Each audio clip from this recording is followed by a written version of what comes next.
big hello to all those who are listening in to this. I'm your host, Jose Austin, and I welcome you to this new episode of Bones and Beyond.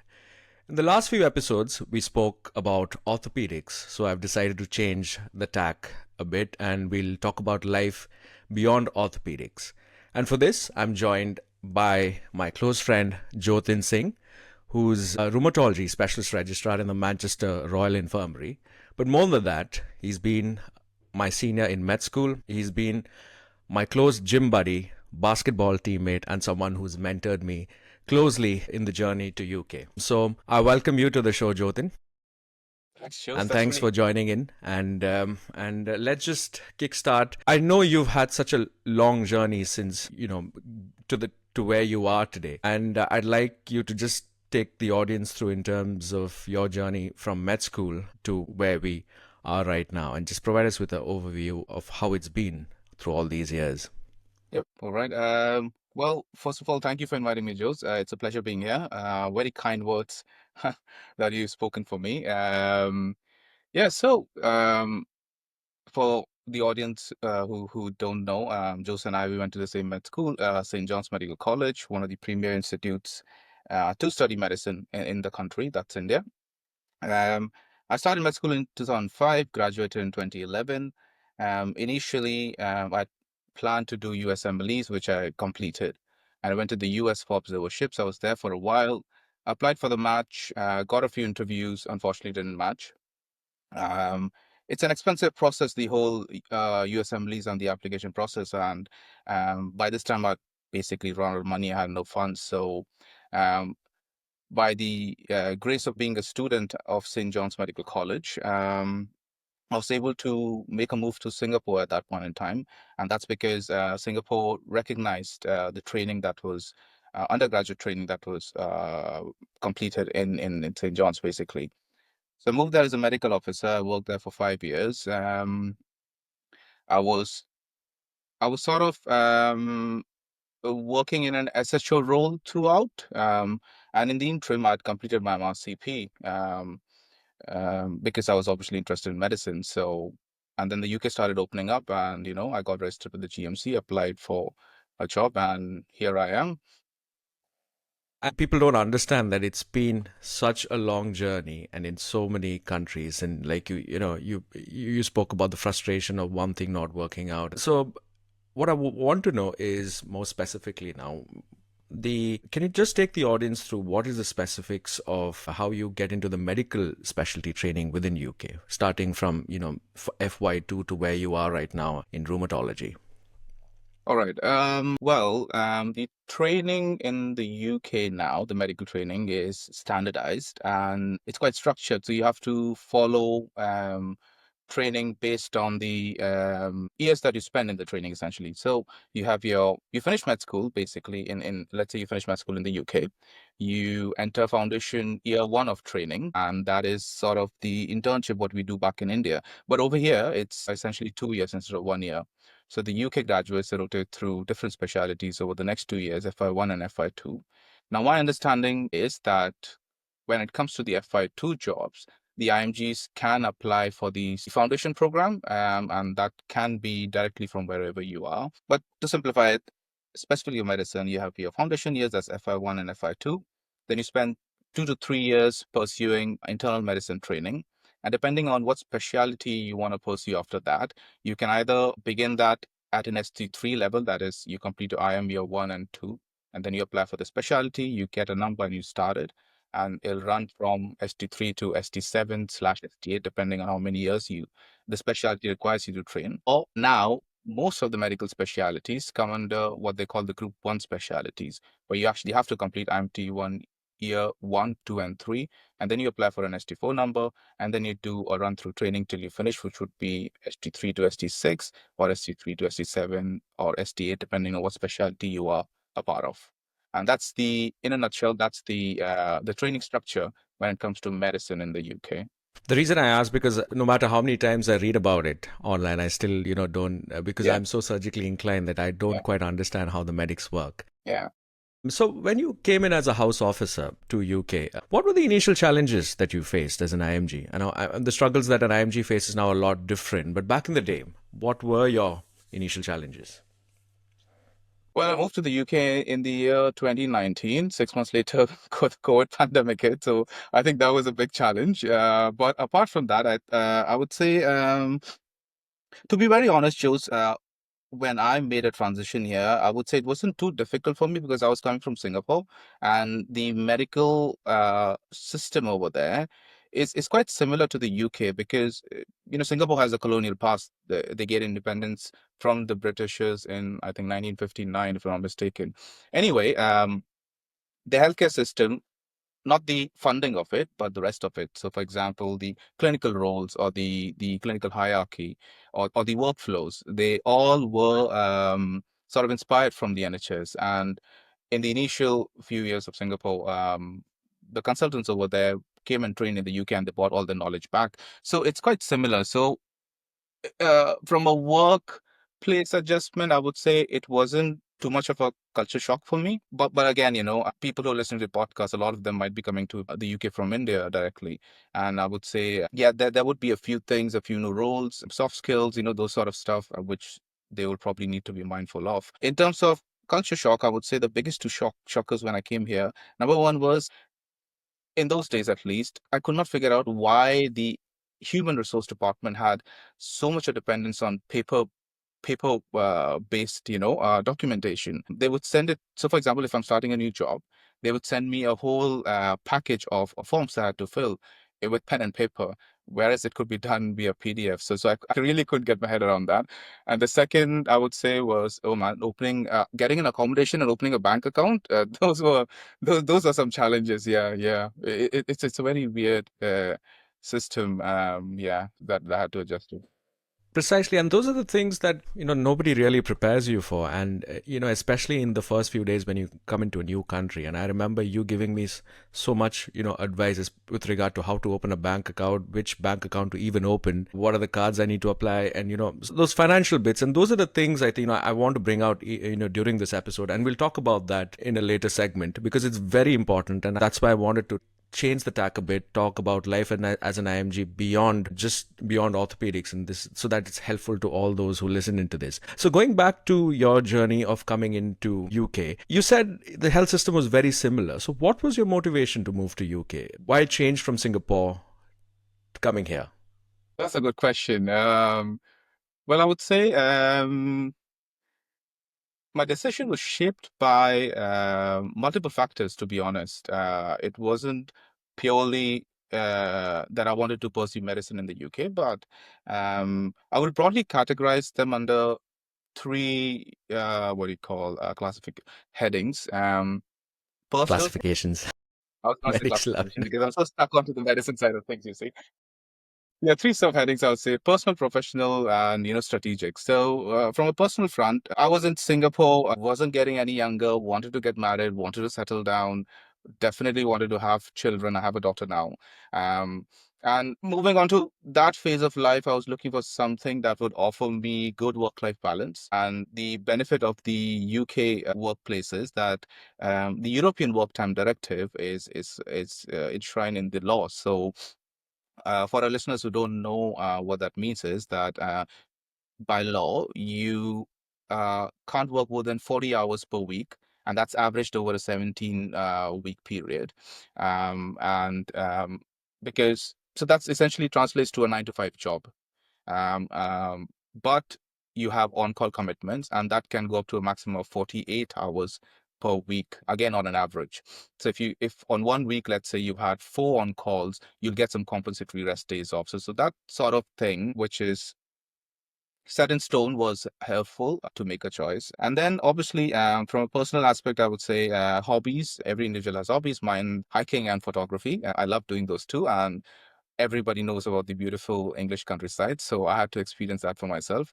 Plus the proximity to Europe, so it's just a weekend trip away. So that from the personal front, those were the things. From the professional front, I would say I needed to progress in my career. It was always my goal to train well and become a competent clinician and reach the level of a independent practitioner, which would be a consultant slash attending level. Attending is what they call consultants in the US. And UK training programs, training numbers were opening up, and they had been doing that since the mid 2010s, I would say. I had an MRCP, and I applied, and it worked out basically. And strategically, I would say, I guess at the end of the day, all of us want some sort of security when it comes to job and visa. Entering into training program sort of meant that for 7 years, I'll definitely have a work visa, provided I keep on getting into, the training cycles. And once you have been here 5 years, you become, you're eligible for a permanent residency application. And then 12 months after that, you can apply for naturalization if you want, which eventually leads to a British citizenship. So yeah, combining all these factors together, I would say, yeah, these were the guiding aspects. So a lot, basically, yeah. Absolutely. And whatever you listed there, I think is a strong motivating factor. Your classification is a strong motivating factor for a lot of us who actually, decided to end up here. So now you came to UK, and then, I remember from back in the day you were quite keen on cardiology when, you had these plans of wanting to go to the US. So what made you choose rheumatology as a specialty? I was it's interesting that you remember that. I'm very oh I man, used to pay attention during our gym sessions. It's not just pumping the air. man, yeah, those were the days. Anyway, yeah, cardiology. In hindsight, I would say it's sort of a reflection of how naive I was, because back in those days, because I did want to do cardiology, but I liked the idea of it, because in my mind, in those days, there were three big specialities which sounded very enticing, and those were cardio, gastro, and respiratory. Um, Orthopedic should be number one. oh yeah, I was never surgery inclined, was I? Yeah. Yeah. Sorry. Yeah. Go If I had ahead. to do surgery, I'd probably do orthopedics. Yeah, to be honest, but yeah, I was always medically inclined. Yeah, but yeah, so these three were the ones, and then I remember that cardiologists were, considered to be, they just had certain air about them. So I think those were the, impressions that I had back in the days. But yes, when it came to rheumatology, my first exposure to rheumatology actually came when I was working in Singapore, and I was immediately hooked because, I found it very intriguing. So I would be tasked to make those referrals to rheumatologists. And, I'd be like, this antibodies come back positive. And I'll be like, oh yeah, ANA positive. So for my medical brain back in the days, I'd be like, yeah, ANA positive, this specific antibody, oh, it's lupus sort of thing. But they would come by, and then they would analyze and look at the whole picture, basically. So history was paramount. Clinical examination was equally paramount. So was investigations. And once you combine the entire thing together, that's when, you make sense of things. And that really intrigued me. I could not understand it. I found it very challenging. So that inspired me to learn more about it. And then, yeah, it just sort of fit with me, because I was specializing in something which is specific, so like a specialty, but then you still keep the element of multi-systemic involvement. So you're looking at not a particular organ, but from top to bottom. From your head to toe, essentially. So it's sort of, and then I started working. I never lost the interest, basically. Yeah. So I knew that I was going to do this. Yeah. Got it. And if it's any consolation, orthopedics and rheumatology come under the large umbrella term of musculoskeletal medicine. Yeah. So, and this is a bit for people who are now in the medical training, so sort of more like co-medical training within the UK. How was your preparation towards higher specialty training? And what advice would you, or what did you do with regard to your portfolio? Take us a bit through that. And what would be your advice for those who are preparing towards higher medical training? All right. What I would say is you have to keep yourself updated of the latest changes that are happening within the training system in general for the UK, because the it's become really competitive. All of us know that, compared to when, well, I got my number in 2023. It's been 2 years, and the competition ratios have doubled. Which basically essentially is the ratio of how many people are applying to how many numbers are actually available in that particular year. So you have to maximize your points so that you reach at least the shortlisting stage. And I'm sure, well, all this information, first of all, is available online. So you need to go to the Physical and Higher Specialty Training website of JRC, JRPTB, that's the Joint Royal Colleges. I will send you a few links that I'm talking about, Joe, so you can put it up on the description. But essentially, you go to their website, you look at the specialty that you're interested in, and you look at the data for the cutoffs for every year when it comes to applications. And those cutoffs are the scores that you can score for yourself even before you reach the interview stage. Now, those scores are divided across different activities, different domains, basically. So you'll have something like what undergraduate extra qualifications have you had? Have you had a PhD? Have you had an MD? Have you had a PG cert? Or have you done any quips? What kind of quips was it? How many cycles have you done? So there are different domains that you can score on. So there are examinations, quips, audits, teaching and medical training, and all that stuff. And then within that specific domain, you have different scoring matrix. So your aim should be, number one, review the latest data that's there, see how the scoring system is changing, because for medical specialty, it seems to change every year. When I applied, I had 2 marks for training in medical methods, medical teaching methods. Now that's been reduced to, I believe, 1. So essentially stuff like that. You have to focus on the top scoring parameters that you can score on and try and cater your application accordingly. I've been listening to your podcast, and previously a few speakers have mentioned, that you have to be smart when it comes to an application.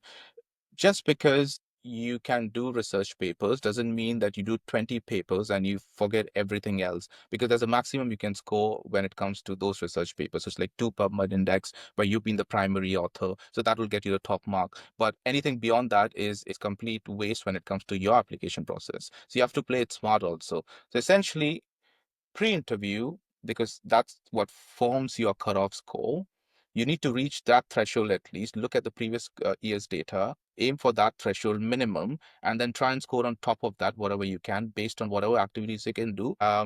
Again, you have to be smart, so you need to find something that you can finish quickly. I would say that's where the strategy part of it comes in. You can try and do a brilliant quality improvement project, but if you are really cutting it close, you need those scores. So you need to get some sort of quality improvement project done. It's not as if it's a complete waste, because it would have what do you call, head the department that you're working in a certain manner. But yes, once you are in training, that's when you can focus on doing something. Maybe it depends on you as an individual, but this would be my advice: be smart and keep yourself updated. Visit the official resources for these training programs. Yeah. So what I'm getting a sense is there is a checklist which is already there in the Yes. website which is mentioned. So Yeah. you need to start working towards that, Yeah. essentially. Yeah. Was there a timeline for you? Well, yeah, I would say in terms of timeline, well, I'd finished my MRCP back then, so I was sort of eligible for registration with the GMC. So things were a bit more simpler. But yes, every training cycle, you should have things ready at least a year prior to the application opening. So, for example, this year IMT applications will open in November. And by then but you start training only in August of next year if you were to get through. So the point I'm to make is that, it's almost 10 to 12 months prior to which you need to have all your stuff ready. You can't upload it once you've sort of submitted the application, because by the time you reach your interview station, if you do, then you should have already scored on those aspects. So plan in advance, and that's essentially a timeline. You need to become eligible for GMC registrations. You have to keep that in mind. You can take either a PLAB pathway or the Royal College membership routes, but give yourself a good 12 months prior to the training actually commencing as the cutoff point for you to have everything ready. Yeah. So at least 12 months in advance to answer your question. And for example, in orthopedics, my years of experience work to my disadvantage. I personally feel medicine, is a journey, and the more experienced you are, you gain that much more wisdom. But for these specialty recruitments, one has to find a balance, and there are justifications for it. For the medical training recruitment, did your years of experience work as a disadvantage, or is there an N factor attached to your applications as well? Well, not really. And I think that's one, it's a bit strange. I don't know why the surgical training numbers function that way, because the more years of experience you have, it's sort of, brings your interview score down. So not the interview score, your pre-interview scoring thing down. That doesn't apply to medicine. So it doesn't give you any certain advantage. You can't score it for your applications, but um, you don't get disadvantaged for it either. For the training jobs specifically, when you are applying and when you reach the interview stage, well, you could technically score on, let's say, commitment to the specialty. So, for example, let's say if I had worked for 3 years in rheumatology before even applying for a number, which, by the way, ST4 applications, a lot of candidates can apply directly from, from wherever they are out of the UK nowadays. Yeah, let's say if you had 3 years of experience, you've done a lot of stuff, your application is sort of catered purely towards rheumatology, you will score on the commitment to specialty section. And that's a good amount of scores. That's 20 marks given to you if your application is quite committed towards the specialty. So your experience, it does not disadvantage you. It will give you certain scoring if you are if it's catered towards a specialty. um, and then, yeah, once you start work, I guess it just helps you, doesn't it? Because you've sort of dealt with most of these things before. So unlike surgery, it doesn't disadvantage you, I would say. No. And looking back at this specific journey in terms of applications, what was the most stressful aspect of it? And was there something that you would have done differently? Hmm. I would say it's all about timing, isn't it, Jose? I think we've sort of been in the right place at the right time. I think the initial struggle was getting information about the UK because when we started medical school and the seniors that we came across, they were more oriented towards America. They were applying for US assemblies, and the general consensus was that the UK has shut down, which was true because around that period there was this complete omnishambles of the situation that happened, which was the modernizing medical careers, and that kind of created a very difficult situation for the IMGs back then. Anyway, so the point I'm trying to make over here is that by the time it came to me looking up for information on the UK, there wasn't much because not many people that I knew were going through it. But thankfully, I was able to come across some resources on the internet. So I think that was the initial struggle, trying to find out the information about it. There were some pretty good resources back then that was wrote to the UK, Savvy IMG, Omar's blog. These all helped me consolidate the information, get an idea of how I should approach this. But yeah, I think the initial challenge was trying to figure out what needs to be done, how should we do it. But then after that, it was basically everything else is out there when it comes to training numbers specifically on the Royal College websites and the training recruitment office website. So I think, yeah, the other challenges would be getting those tasks done, which would help you score for your applications. Uh, Now, I was working in the public healthcare system of Singapore. Audits, quips, they were not a problem for me. But if someone's back in India and they're working, let's say, in a private setup or even their own clinic or something, I think that's going to be a bit of a challenge. So these are the kind of things, and how you troubleshoot them. I think these would be the sort of bottlenecks that people will face. But apart from that, I would say for me, just getting the information was the biggest challenge. But once I understood what I was doing, the resources were all there and was straightforward. Leaving these agonizing realms of applications and life in medicine behind, let's move on to happier things. You spoke about one of your motivations being fatherhood or being wanting to be a parent. So take us through what are the key differences you've noticed being a parent in UK or raising a child in UK compared to what might have happened if you were in India or even in Singapore. Well, there are pros and cons to every system, I would say. Being in the UK, as far it comes to my children, I think it's obviously, a first world country. Things are safe and secure. You obviously have to be cautious no matter where you are. Well, Singapore is an outlier because it's extremely safe. It's a different thing. But yeah, I think life is a bit more slow paced over here. So a bit more relaxed, basically. So when it comes to children, it depends on how they develop as an individual, and um hopefully if there's someone who needs some extra time to figure things out or settle, I feel there's less judgment and more help over here. Asian countries do tend to be a bit more competitive. So for example, when I was growing up, and I'm sure it's been your experience also, Jules, we go to school, we spend good 6 7 hours, we come back, then you rush off for tuitions, and then homework, so your entire time is sort of, your life is sort of, concentrated around that, the academic side of things. I have to be better. I have to rank higher. I have to do something to make something out of myself. But over here, I feel there's more room to breathe. And I feel overall that would be good for children when they're growing up. There's access to high quality education and, institutes over here, which is a known. We have a lot of students who come to the UK universities to study. So basically, they're globally renowned. So, you have access to that. Yeah. So I think, and obviously, them being born here, they get to be British citizens. So there's that security, freedom of travel. It exposes you to a lot of things globally because you have that freedom.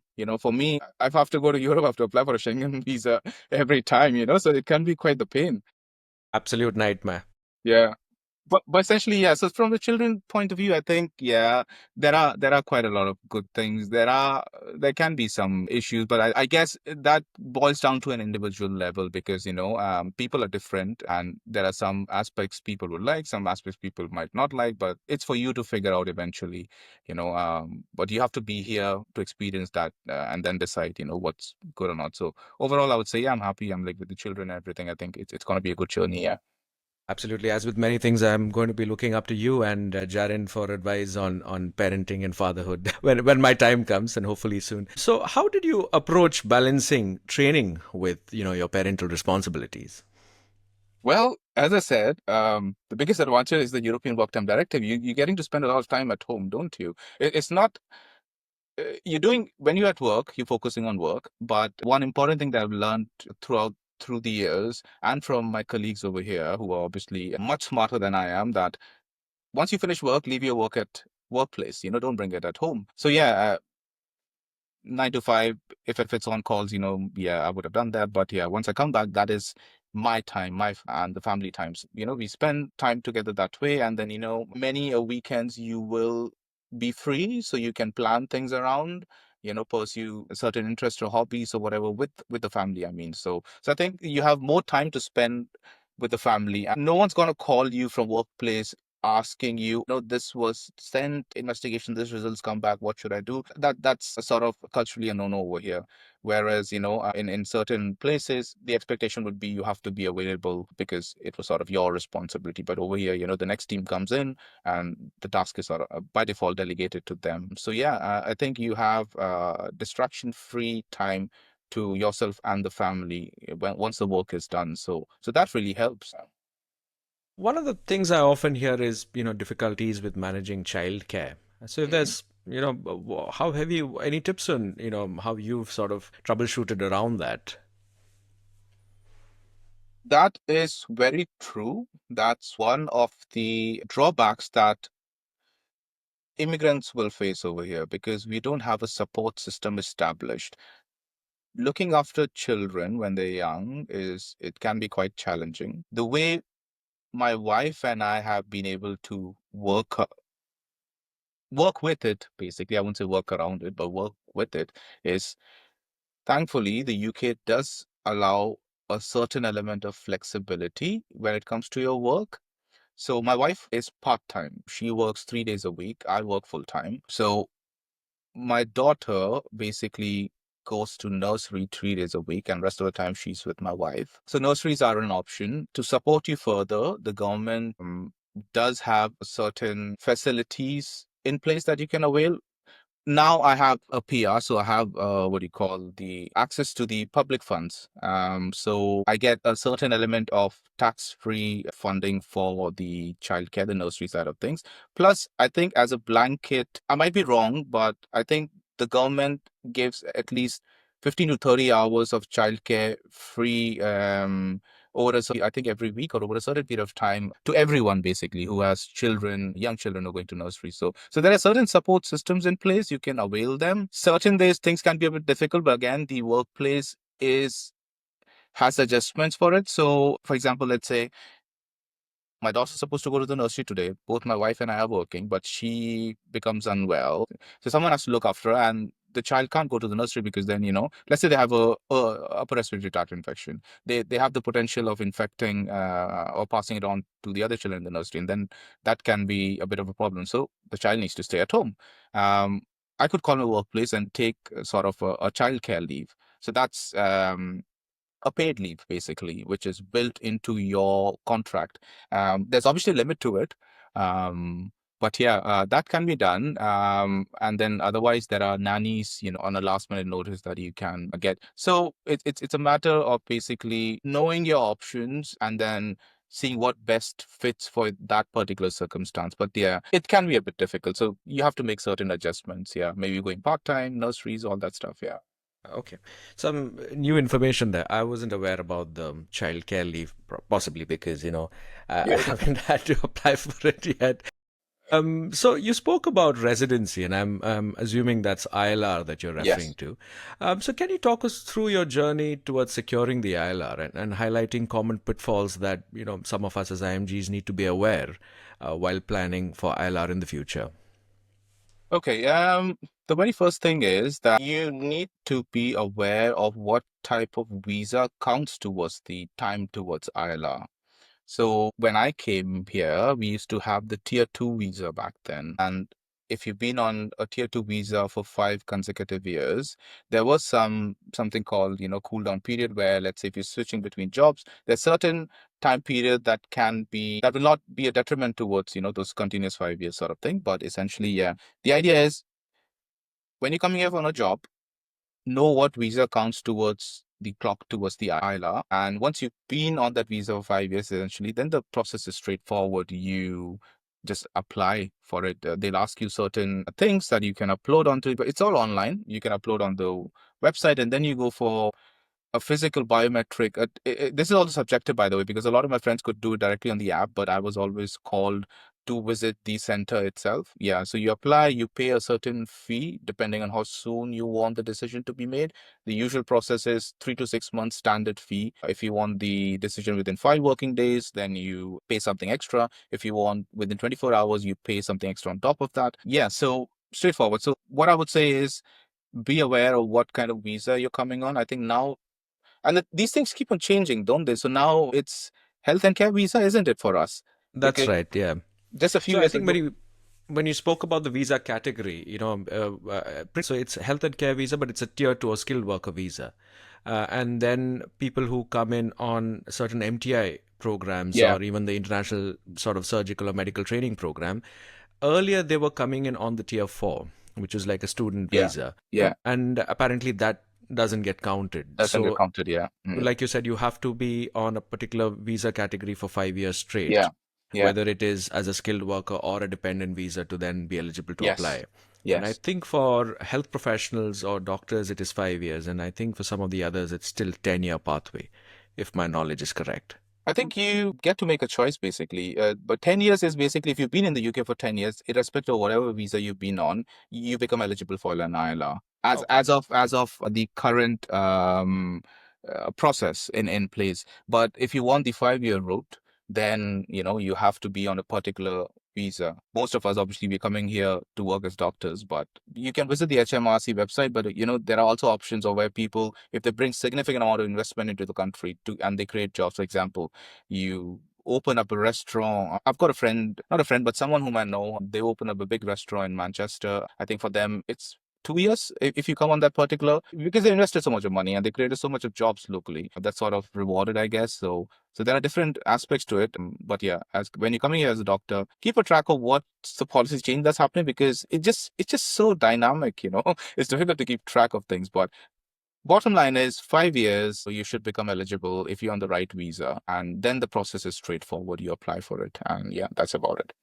Yeah, especially, there's a different wave with things currently, and I'll come to that in a bit. So how early should one start preparing, or any particular documents that are very important that one needs to collect through the years for this process? Because I remember either it was you or someone who advised that whenever you're leaving a trust, make sure that you take a letter from them that you worked from this date to this date and you've not taken any unauthorized leave. Yeah.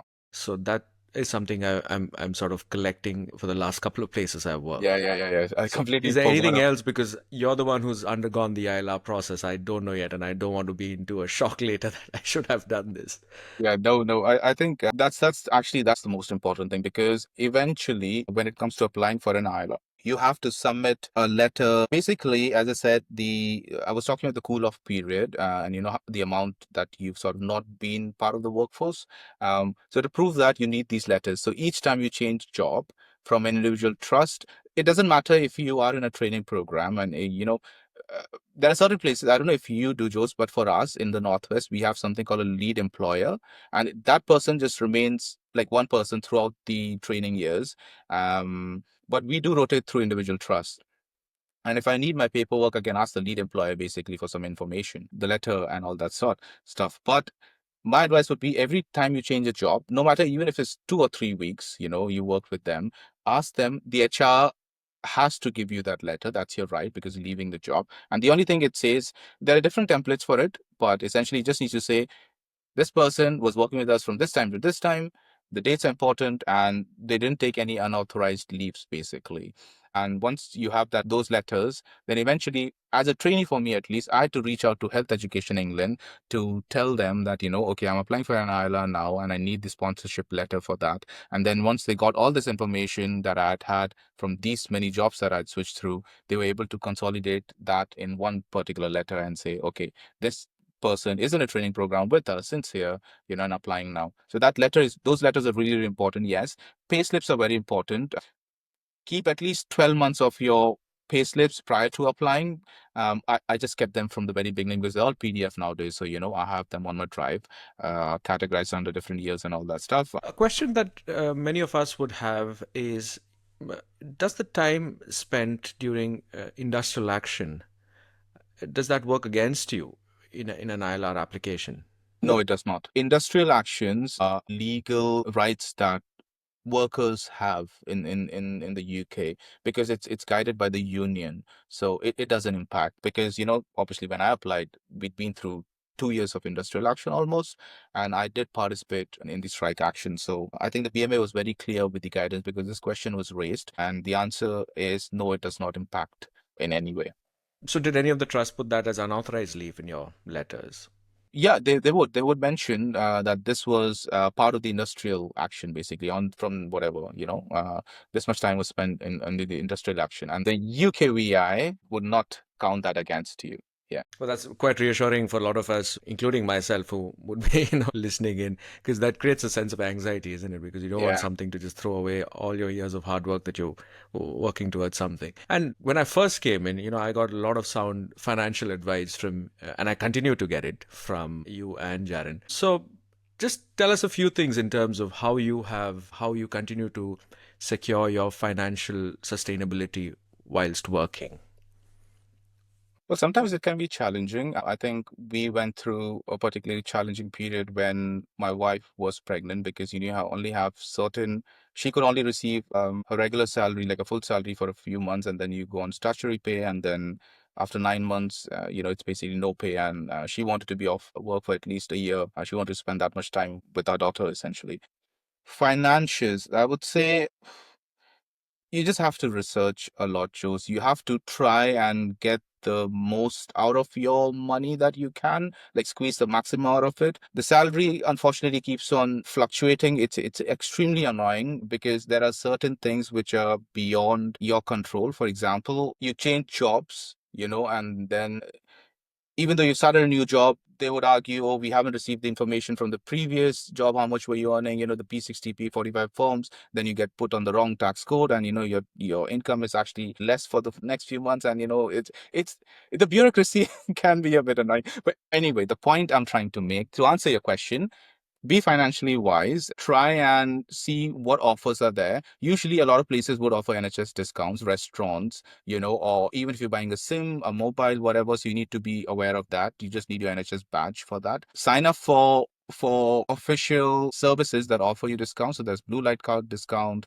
There is the health service discount card that if you spend, it's like a cashback card. You top it up, you spend money, and you get a certain cashback from Those are those. the first two things that you told me. Sign up for a blue light Yeah, discount. yeah, Yeah. yeah. That Other is. things that, yeah.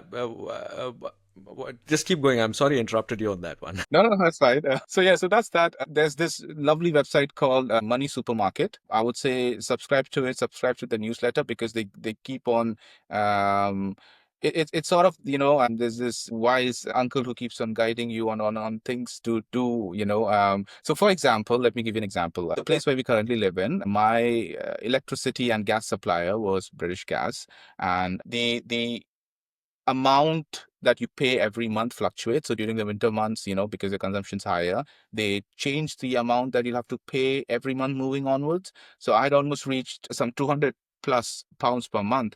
And then Money Supermarket, there was an article about look around for different providers. It should be simple, this and that. And I managed to find electricity and gas provider. It's a very weird name, and I was a bit apprehensive initially, but it's an established company. It's called Outfox the Market. And my latest bill has been £137. So you see that's a significant difference. Similarly, I'm with Double E at the moment. I'm paying almost and it's a SIM only plan, but I pay almost 25 pounds. But the same service I can get with Libara for £5 maybe. So that's I'm on a contract right now, but that's a consideration for the future. So you have to be smart about these things. Money Supermarket is a good website. And then obviously there are your investments. Now those completely depend on you and your how much risk you want to take, So what I would suggest to everyone is these policies, by the way, keep on changing, but there's something called ISAs, individual savings account. There are different kind of ISAs. Stocks and shares ISA is something that I have, and I invest in index funds via that. And the advantage of the ISA is that in the UK, at least for now, is that whatever interest that you gain on the different investments that are ongoing for you. So it's a passive fund. I don't do anything actively. I'm not buying shares actively, but I invest a little bit every month. Whatever interest you earn, that is tax free. Even when you take it out, you're not going to be taxed. It's not subject to capital gains tax, basically. So that's one ISA. A lot of us would obviously want to buy a first house at some point in time. This year, I think the policies changed, but when I bought my house, there's an ISA called Lifetime ISA. And That's I right, believe Liza.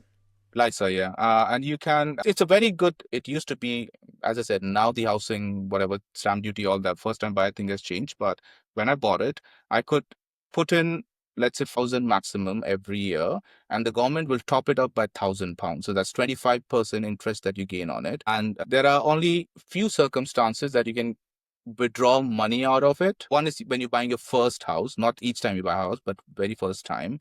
So I sort of had, the government contributing towards me buying a house, if that makes sense. Or, if you have some critical illness, which makes sense, or essentially once you retire. But yeah, so LISA is something that every individual should be aware of, because you sort of get some money from the government towards buying a house, but you need to open it before the age of 40, before you turn 40. So don't wait too late, because a lot of us would be coming, when we're here, when we're in our 30s. So that's something you're aware of. And then there are different venues, you can pursue, but that's more of a financial, I think, you need a proper Absolutely. financial advisor for Yeah, I that. mean, in terms of ISA and LISA, I didn't know about it. And one thing is even starting, if you want to gain benefit of the two, so the financial year runs from April to April. So you need to have that 4,000 in your account before. So I remember one of my friends who recently bought a house.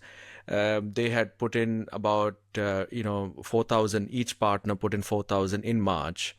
And then which became in April, it became 10,000. 5,000 Yeah. each. And then for the next, if for the year, they put in sort of 4,000. So got a significant amount. So like you said, it can either be used for your first house, and that's up to 450,000. And there was an article yesterday in the BBC in terms of how this scheme has helped a lot of first-time buyers or Yeah. climb up the property ladder Yeah. within UK itself. Or if you don't end up using it, it goes towards your retirement. So it's Yeah. not that it's going into thin air. It Yeah. comes back to you. Yeah. I remember the other bits that you told me about was, try and, if you've just come into UK, get a credit card, start Yeah. building your credit score. I remember that coming from you. Get registered with the local council, because then pay off your credit card bills early, set up your direct debits so that it all adds towards your credit score. Because I That's remember I could not carry over my credit history from India.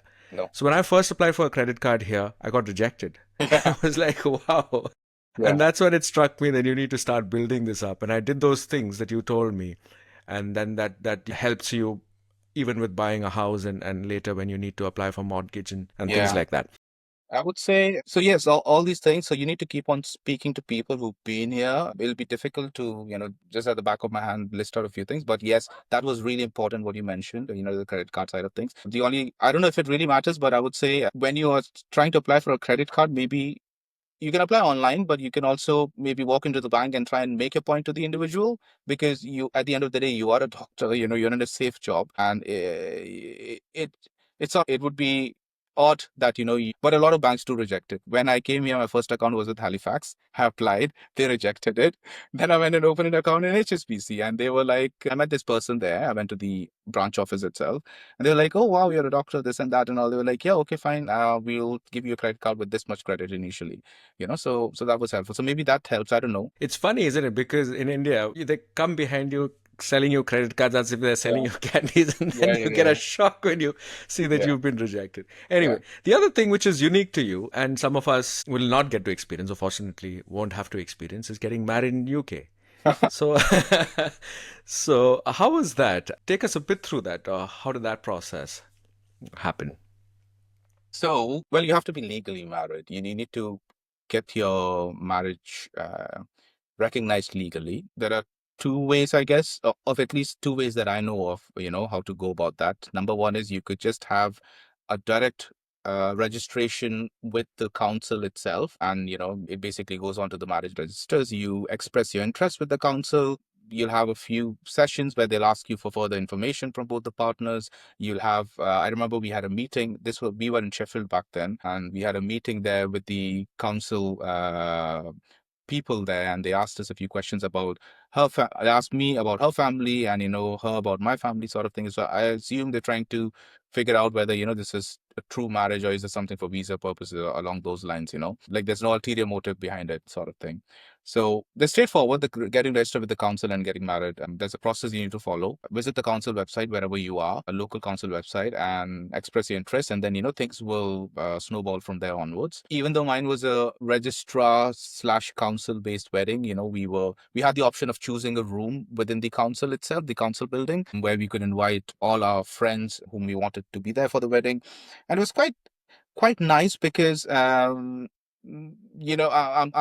Catholic, and and my wife isn't. She's Buddhist. We did think about church wedding, but these were COVID times, and we wanted to get this done. So even though we had it in that room, the registrar who was there for that day, and this is standard because I've attended subsequent weddings. It was in a what do you call, the Christian wedding format. I do, and do you take this one to be your legally wedded wife and husband and all that sort of stuff. But I guess that's because England is there's Church of England, right? It's a Christian country.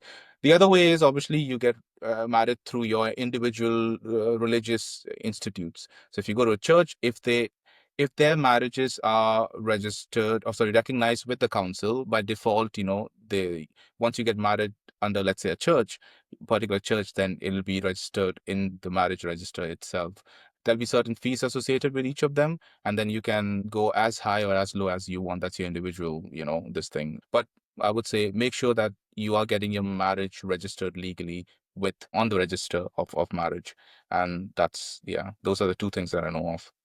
And moving on from these happy things, I'm about to address sort of the elephant in the room, because and this is something people are sort of asked me to bring up as part of a future episode. Is there's so many of people who are still in the process of applying, or who are already here and have not quite made through specialty training. It's about the uncertainty with their professional future with respect to the recent UKRDC resolution which has been there. And I was quite keen to bring you into this because I wanted to know what your thoughts were, because you seem to do quite a bit of reading around it. So what are your thoughts on, and what would be your recommendation to someone who is thinking of coming to UK at this point in time? That's a very good question. I'm assuming you're talking about the motion that they passed where they said that UK graduates should be prioritized for training now. That's right. Yeah. Well, what I would say is that I see both sides of the story. I can see how, at a spinal level, self-preservation, feeling kicks in an individual, and I can see their side of the story. So, I mean, like, if you think of it from a UK graduate, they go to medical school. a lot of them would study on loans. You finish your training, your medical school, undergraduate training, with plans, hopes to enter the workforce. But then there's just too much competition, and now you have loans that you can't repay, and you don't have a job either. And when I say you don't have a job either, it's, let's say someone's locally born and bred, being Mancunians is what they call people from Manchester, so you would know because you're a Manchester United fan. I can see the subtle banter behind you, and I know you put it up just to rub it in. So Yeah. I'm not going to comment further. Hey man, you wanna what do you call European final, yeah? Fingers crossed. Yeah, unlike I'm sorry, I'm taking a shot at my friend Keith over here, My wife's listening in the other room as well. So My Oh man, yeah, I forgot about that. Yeah, but yeah, sorry, you went a bit off the track. Yes, basically, we were talking about the this RDC thing. Yeah, RDC thing, and you were talking about, yes, you do understand the sentiment of the UK graduates, but there are so many IMGs who are already within UK. yeah, The question is, what about them? yeah. I don't think. Okay, this is again an individual recommendation, and this is what I've been telling everyone from day one I've been here. Make sure you come here on the right visa, so that you are not wasting time, because at the end of the day you also want, as you said, security. You're investing a lot financially and emotionally after being here, so you want something in return, and that's exactly what the UK graduates are asking for. So it's not you can't want to come and game the system. There's no gaming the system. You're investing a lot, you're giving a lot of yourself. So the right visa and the right time, and try and get a training number as soon as possible. My understanding is that the current IMGs who are already in the UK will not be disadvantaged under, first of all, it's a resolution passed by a doctor committee, which is a part of the BMA, but that's not the law. It doesn't make any immediate changes to the current visa slash immigration slash training policies. Okay, this means that they now, as a union, will canvas for that, but that has not become a reality yet. For the individuals who are already here, keep your just focus and be headstrong about what you want. You want a training number. Make sure that you know how can I maximize my application to make it strong enough, and work on my interview skills, so that I get that number, because right now it's still available to you. Policies will change. This is not happening for the first time, by the way. As I said, back in 2005/2007, this modernizing medical careers, it created the same hullabaloo. IMGs had to leave. But yeah, these things keep on happening in cycles. Back then also it was like, oh, our graduates are not getting the jobs. We need to protect our graduates. Resident labor market test came in, and all that stuff. So things will change. People who are here, stay focused, know what you want, apply for that, keep on applying. If you're not successful the first time, they will send you feedback from the interview, try and analyze what went wrong, and then work on those things. But apart from that, people who are abroad, people who are planning to take the PLAB, please be aware of how the circumstances are changing. Speak to people who are already here. Don't invest into PLAB only.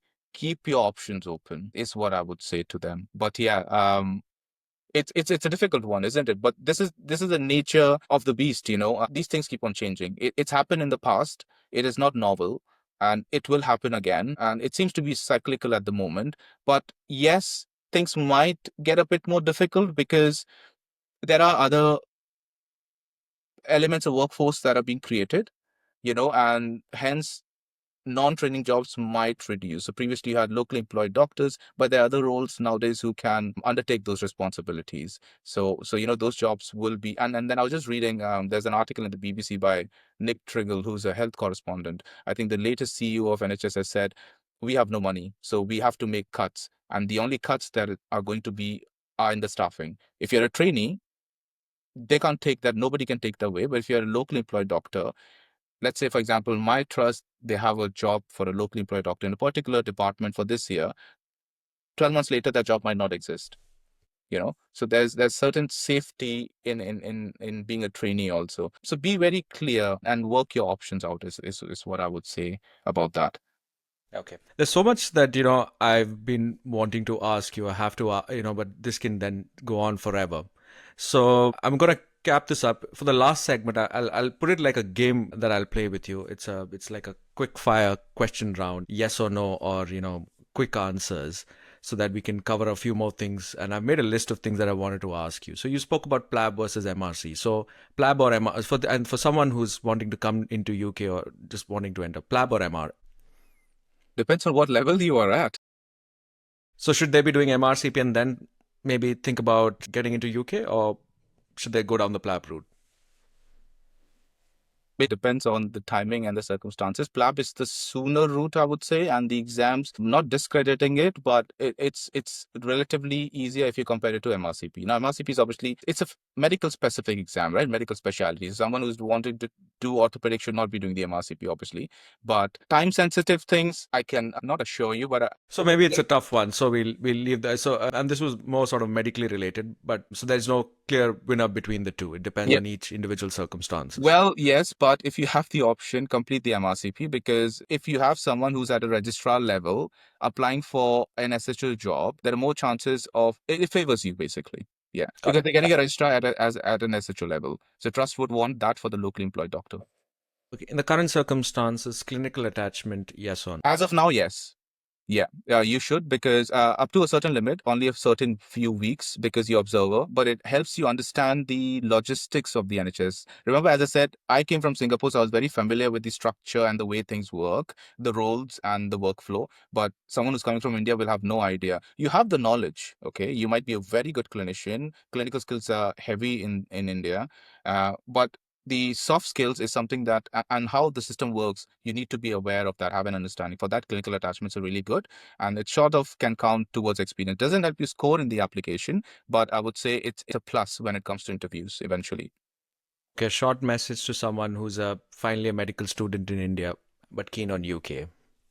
Keep your options open. You can pursue the PLAB pathway, but keep it as secondary. Things are changing again. I don't know when it will happen. The UK does not have a written constitution, so laws are passed by the parliament MPs, members of parliament, after a debate, and debates can be, at the moment. So basically, I think because, as I said, I listened to your podcast. Your last speaker said that it's probably not good to pursue PG in India and come here directly. There is a validation and merit in that point, but I would say, as of now, it is my personal opinion, keep your options open. If you get to do a PG in India, that's well and good, because at the end of the day, you have a certificate of completion of training in India, and you'll bring that skill over. Let's say something changes tomorrow, some new rule comes out. Within 3 to 4 years, NHS will be under pressures again, because there will be staff shortages, and they'll change the policy again. And by that time, you've done something for that particular period of time, and things are opening up again. So you're not without anything at all. So purely PLAB, I would say, don't put your eggs in the same basket. Broaden, diversify, like investments. And my last two questions is focused on you. Your favorite rotation so far and why? Favorite rotation, I would say it was oof. Taking away rheumatology. Otherwise, I was just gonna say, well, okay, that's such a difficult one, man. Favorite rotation. you've had an extensive medical career, so You're talking about apart from the UK also? anywhere, whatever. I'm keeping it open. Yeah, I would say actually, it's okay. I worked for I worked in the A&E for 1.5 years when I was in Singapore. I found it quite challenging. It was very interesting.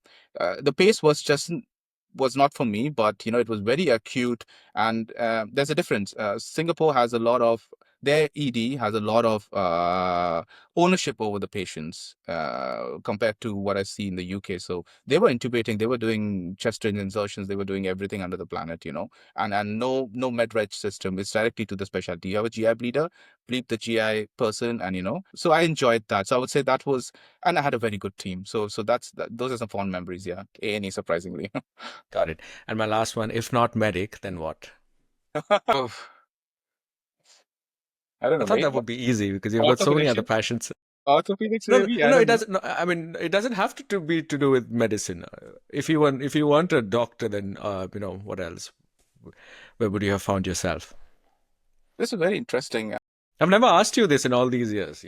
Yeah, and like I actually thought of this the other day, and I was like, it was just so drilled into me that I had to be a doctor. That's just the Indian, parenting style back in the days. I asked myself, what would I do? I think I would have been inclined towards art side of things, like movies and all that, because I watch a lot of movies and YouTube videos, and there a lot of YouTube videos are like essays, man. Like the way we used to write essays, it's a video essay, and I'm very intrigued, along the discussions along the lines of philosophy. So I think I'll be more oriented towards the arts. I have a bit of a creative side to me. I like to believe. Yeah, so probably that here. Yeah, The photography. I hairstyle will really, def- The hairstyle will go with it for sure. You've always had this artsy look always. Anyway, thank you, Jyotin. I won't take more of your time. It's been an no, absolute pleasure yeah, doing this with you. And, I've always, even when I started this whole idea of a podcast series, I'd envisaged that we'd be sitting together and chatting about. And there's so much to talk about, but, I think time is also a factor. yeah. So this is where I'll bring the episode to an end. Any last closing comments on whatever we've spoken about? Well, I would say, I mean, it's we obviously during the conversation catching up as friends also, and talking about our own lives. But since this is catered towards the IMGs, my advice would be, yes, UK is a great place to be, and you'll get to learn a lot. Training systems are good, standardized, a good workflow. But please be aware of what's changing. Keep in touch with people who've been through this off late. So don't speak to someone who's been in the training program for 5 years. They'll have their own value, but when it comes to entering the system, keep in touch with the people who've just gone through it. Same when you're practicing for interviews. Try not spend money. Well, I speak from, financial background where it was a bit constrained. You don't have to pay for everything. You don't have to pay for courses. There's a lot of things you can obtain even without spending that amount of money. So for example, I'll just give like a closing example would be that teaching and training methods, right? The score was 2. I scored 2 out of 2 points. And they said anything that lasts for the time period should be anything that lasts for more than 2 days. The application requirement is quite vague. And people would go for these courses, 2-day courses, which were like 700 pounds by Oxford or whatever. I came across this online course from St. George's University, I believe. Yeah, it was a 5-day course. You could do at your own pace. It cost me 50 quid, and I scored, full points for that. So be smart, basically, is what I'm trying to say. Yeah, you don't have to spend money to do everything. Keep in keep in touch with people who've just done this recently, and that should help you. Yeah. And if you could share links of some of these resources Yeah. that you've used in the past, I'll put it up on the end of the video as part of the channel. That'll be very useful. And if people wanted to reach out to you, where can they find you? Or should they write to me and I'll pass it on to you? Yeah, I would say I don't have a generic email address, but I would say, yeah, just get them in touch with me, and we are here to help, aren't we? We are in the system, so it makes sense to pay back. That's right. And from what I know, you've actually, not just me, but you've helped so many international medical graduates and you continue to do so and mentor a lot of us. Thank you for inviting me. It's been a pleasure. And which reminds me, Jose, can I mention one more thing? This is, again, an individual advice. Try and finish all the exams as soon as possible, because once you have a child, you want to spend time with them, and the exams can take away, So I had my MRCP before I started my training, and I had finished my specialty certificate examination when I was an internal medicine trainee. So I sort of had the rheumatology exit exam out of the way. Exams are exams. At the end of the day, I've been through too many, so I sort of maybe know how to approach the MCQs. But yeah, try that would be another advice. Just get those things out of the way, because they take so much time and energy. Absolutely. That's some good, useful closing advice. On that note, I'll bring this episode to a close. Thank you once again, Jyotin. You're See you. welcome. Just take care. Yeah. Bye bye.